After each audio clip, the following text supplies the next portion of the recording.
Hello, ladies and gents, and welcome back to another week of English 235. Just wanted to welcome you to this week and to take a look at the calendar together, as well as the modules, to see what kind of resources we have to support our learning this week. I do want to draw your attention to the fact that we are almost done, guys. We are so close. A little over 2 weeks, 2.5 weeks, until we've got this thing all wrapped up. Woohoo! I do want to encourage us, though, it's so easy when we get to this point in the quarter to just kind of coast.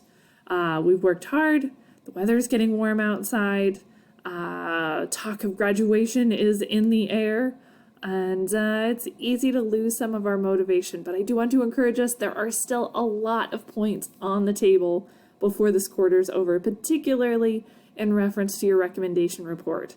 Lots of points there, double the points for every other assignment we've had in class. So while it is tempting to coast, please continue to work hard. Reach out if you have questions, because 200 points is a lot of points for this final assignment. So as we are working towards that, keep the motivation up, keep pressing forward, strive toward the finish so that we can finish strong.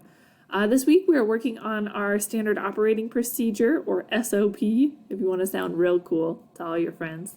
Standard operating procedure is basically a how-to guide to accomplish something, whatever you want to accomplish.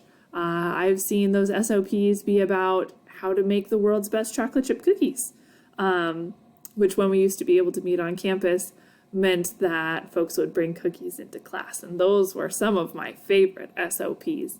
But you can write an SOP about anything: how to charge your phone, how to build a birdhouse, how to, right? The world is your oyster. You can pick anything. I would recommend not picking something too complex, as we found earlier in this course, particularly in the descriptive writing assignments. You don't want to pick something too complicated. If you wanted to write an SOP about how to build an Xbox, that would be a really long SOP, right? Maybe it might be this thick and it might be a book. And I don't think anyone wants to write that level of detail this week, probably. So pick things that you feel like you could accomplish in 5 to 8 pages, kind of as a guideline. Of course, it can be longer than that, but we don't want it to be 50 pages, right? So cooking something is an easy SOP, just because we've already got that in our brains as kind of a step-by-step procedure. But really, you could do anything. I've seen some really excellent SOPs about how to apply makeup. Some of my students have YouTube channels, and it's a personal appearance, beauty kind of product sort of thing.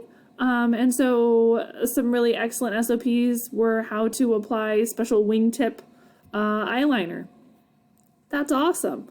If you want to write how to create an excellent tomato patch in your garden, right? There are so many things you can do for an SOP. So pick something that's interesting to you, but pick something that's not too complex, because if it is, you're going to end up with a really long SOP. We are going to be having our usability testing worksheets due this week. That means that you've written your SOP and you've handed it off to someone else, and they try and do it. Oftentimes because we are in a pandemic situation, this is probably someone that you live with or someone who is close enough to you that you can ask them to do the thing that you wrote the instructions for. They will complete the assigned instructions, and then the usability testing worksheet lets them say, hey, this was clear and I figured it out and your writing's excellent, or hey, I wasn't quite sure how to go from step 3 to step 4, that kind of thing. So usability testing worksheet is something that's used in the professional world extensively for SOPs, and so it's good to get some practice with it here when we're writing these standard operating procedures in our class. We do have a discussion this week, has some interesting information from the James Burke video I would encourage you to watch. And then we really do want to start nailing down the information for our recommendation report. So while this isn't a hard and fast deadline, there aren't points associated with it, I would recommend trying to have your interviews done by the end of this week, if at all possible. Of course, the recommendation report isn't due until the 19th, so you do have some time, but it'd be nice to get that buttoned down, just so you don't have to worry about it, so you can start researching further and start writing that recommendation report. So that's where we're going this week. Of course, as always, we have some great resources for us in the modules tab. I'm sure you've already looked through them since it's Tuesday. I'm a day late this week. So I'm sure you're very familiar with everything in here. We've got our informant interviews. If you need a reminder on that, because we are going to try and get those done by the end of this week. And then there's a lot of good stuff. Look at all these documents on our standard operating procedure. So writing instructions. How do we go about making something clear and concise, logically structured, that somebody else can follow who may or may not have any experience with the task we're asking them to do? Here's a PowerPoint walking you through what exactly the standard operating procedure assignment is going to ask you to do.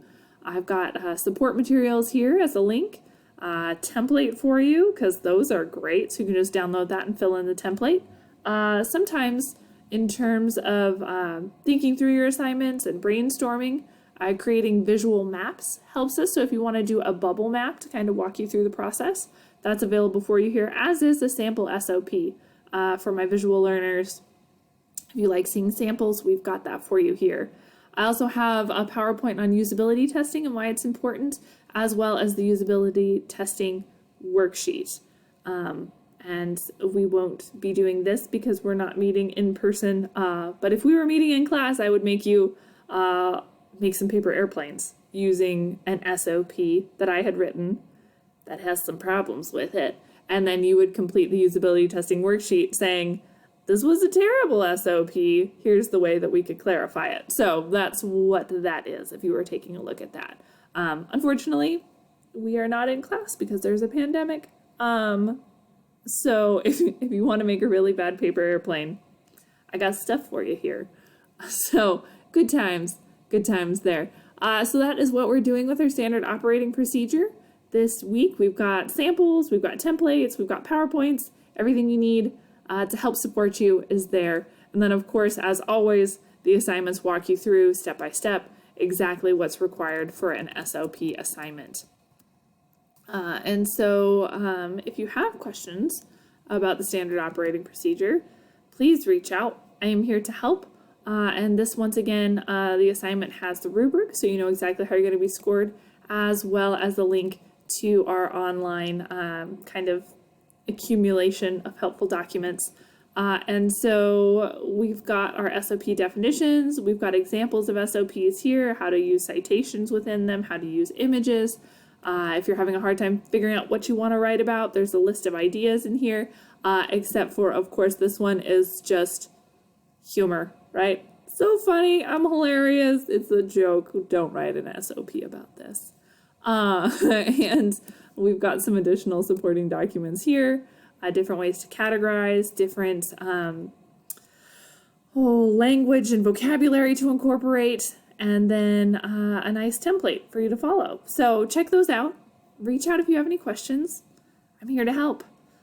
All right, guys, stay safe and healthy out there. Be kind to one another, and I'll talk to you soon. Good luck with your SOPs.